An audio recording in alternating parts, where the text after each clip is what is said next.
All right, I'm Yeves Perez. I'm the founder and chairman of WorkBnB. WorkBnB is a new online travel agency just for traveling workers. We're getting ready to launch an indirect competitor app to Airbnb, but it's for mid to long-term stays.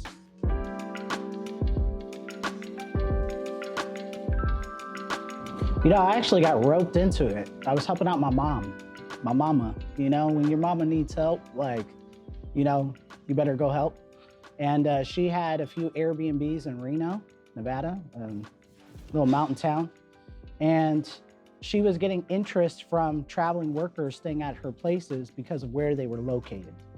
And they weren't located where all the vacationing spots were. They were located where all the work traffic was. So her occupancy was really, really high.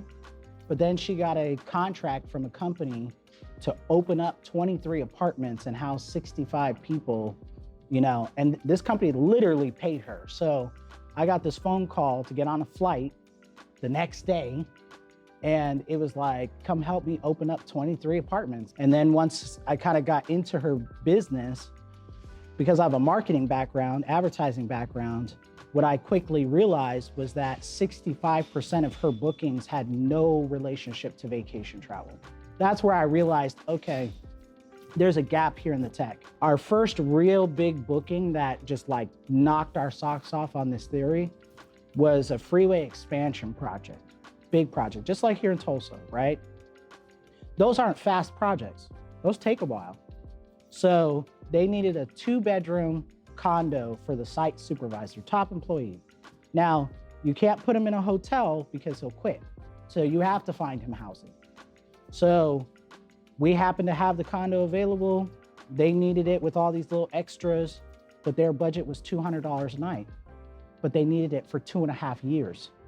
There's no way you can book anything on Airbnb, VRBO, Booking.com for 2.5 years. The tech doesn't recognize that. So that was a $180,000 booking for us. So we were like, do the paperwork, like, oh my God, like, let's help this company out. But then from there, that's where we just took it to like the next level to build an app.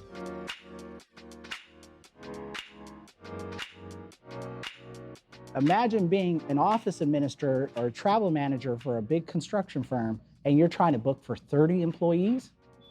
You have to do one search at a time, one booking at a time, one transaction. It takes so much damn time.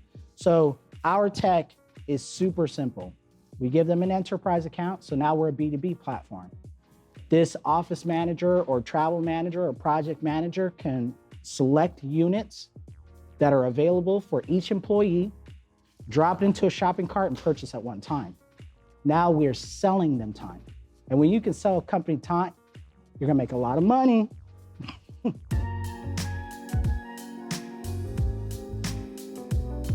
Yeah, so I joined my mom's company in like mid-2019, and we saw the writing on the wall from the pandemic. Being in marketing, you pay attention to something called market forces, and you're like, wow, this is gonna be a catastrophic event, especially for vacation travel. And it was. So we did something in tech which is called pivoting. You pivot. You just say, you know what? We're gonna focus on something else that's gonna make us money, right? Now, again, we already had 65% like usage from business travelers. So it wasn't a hard pivot. It was a like slight gentle pivot, but we used that vernacular, workforce rentals. And then that's what really took off. So I decided to leave my mom's company in early 2021. We founded the company April of 2021, and we just got started with early clients, early testing. And the clients wanted the property so bad, they didn't care that the app wasn't ready. They were just like, listen, like, we'll do it off app. Like, just do the bookings for us. We don't care if it's a spreadsheet. So it was like, okay, we're making money, we're having fun, we're onboarding people. But the other thing that we did really well was that we started a community before we built a product, because that's important in tech. You have to have what's called product market fit. That means you understand your users better than anybody else. And the only way that we could do that was to get them in all one place where we could talk to them daily. So I did something for free. I started a Facebook group. It was called the WorkBnB App Coalition Group. And I went to all of the hosts all over Facebook and started saying, hey, do you want to house traveling workers? It's a better da-da-da-da-da-da-da-da. And they were like, sign me up. So they went right to the Facebook page, and we built a Facebook page with 600 hosts in 39 states. They managed 5,000 properties.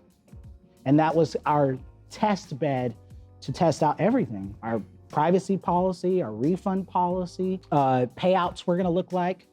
What kind of companies would you expect to stay in your places? And we also did polls too. We even did a poll on how many hosts would like to be paid out partially in crypto.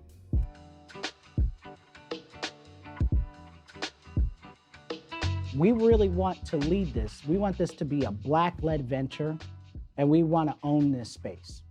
This is our space, and we're going to dominate that.